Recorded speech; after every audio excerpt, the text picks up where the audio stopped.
तर जय महाराष्ट्र पब्लिक, आपलं पुन्हा एकदा नवीन ब्लॉगमध्ये स्वागत आहे। तर आजचा ब्लॉग असणार आहे प्रजासत्ताक दिनानिमित्त। तर मी शाळेमध्ये गेलो होतो, आमच्या मराठी शाळेमध्ये। मी ज्या शाळेमध्ये शिकलो त्या जिल्हा परिषद शाळेमध्ये गेलो असता तिथे मला आमच्या गावातल्या चिमुकल्यांनी चांगल्या प्रकारे वक्तृत्व त्यासोबतच डान्स सादर केला।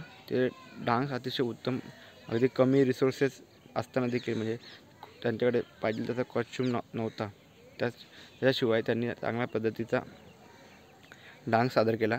त्यांच्याकडे चांगला कोरिओग्राफरसुद्धा नव्हता, तरी त्यांनी चांगल्या प्रकारचा शिकून डान्स सादर केला। अतिशय उत्तम डान्स। आणि शाळेमध्ये 53 पोरं आहेत, त्या 53 पोरांपैकी 53च्या 53 पोरं प्रत्येक डान्समध्ये सहभाग होते। ते ऐकून ते बघून खूप छान वाटलं। तर ब्लॉग करणार नव्हतो मी, पण त्यांचा डान्स आपल्यापर्यंत पोहोचावा, त्यांच्या स्किल्स आपल्यापर्यंत पोहोचावे यासाठी मी ब्लॉग केलेला आहे। तरी ब्लॉग शेवटपर्यंत बघा आणि ब्लॉग आवडला असेल नक्की शेअर करा।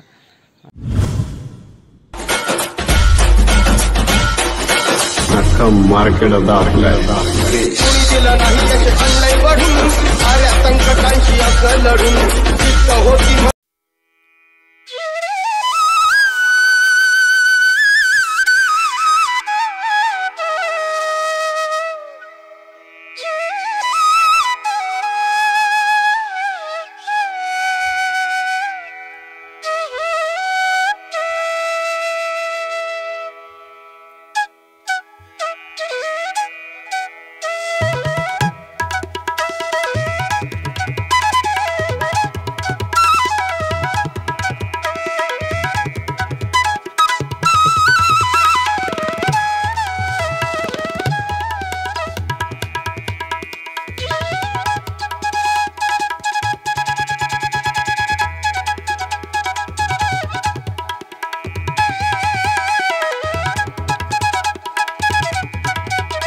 तोंड बघ मयूरचा, मयूरचा तोंड बघ.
इकडे भाऊ.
गाण्याची एनर्जी आणि मुलांची एनर्जी बघितली तर अतिशय म्हणजे या आम्ही त्या क्रीडा स्पर्धांमध्ये कला क्रीडा महोत्सव जो मुरबाडचा आहे गेली सुरू आहे.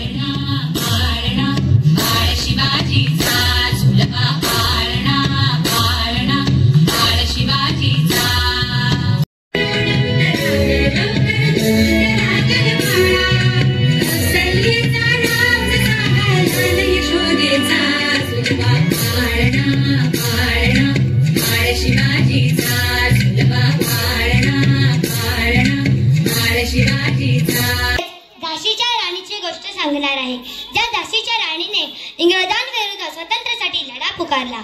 एवढेच नव्हे तर लढता लढता रणांगणावर आजरामर झाली. राणी लक्ष्मीबाईंचे बालपणीचे नाव मनू होते. आई भागीरथीबाई आणि वडील मोरपंत तांबे. आई लवकरच वारल्यामुळे मनूची सर्व जबाबदारी मोरपंतांवर पडली. मोरपंत पेशव्यांच्या आयुष्यानंतर अवखळ, निर्भीड, बडबड स्वभावामुळे म्हणून राजवाड सरांची प्रिय झाली. शिवछत्रपती बाजीराव, जिजाऊ ताराबाईंचे आदर्श उराशी बाळगलेल्या मनूने राणी लक्ष्मीबाई मोठ्या खुशीने झाशीत प्रवेश केला. राणीने पुत्रमुख पाहिले, परंतु पुत्र सुख त्यांना चाखायला मिळाले नाही.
डान्समध्ये थोडं फंबलनेस थोडं इकडे तिकडे झालेलं आहे, कारण की त्यांच्याकडे रिसोर्सेस नव्हते. जर आपण बाहेरच्या मुलांच्या मध्ये पाहिलं तर त्यांच्याकडे कॉस्च्यूम असतात.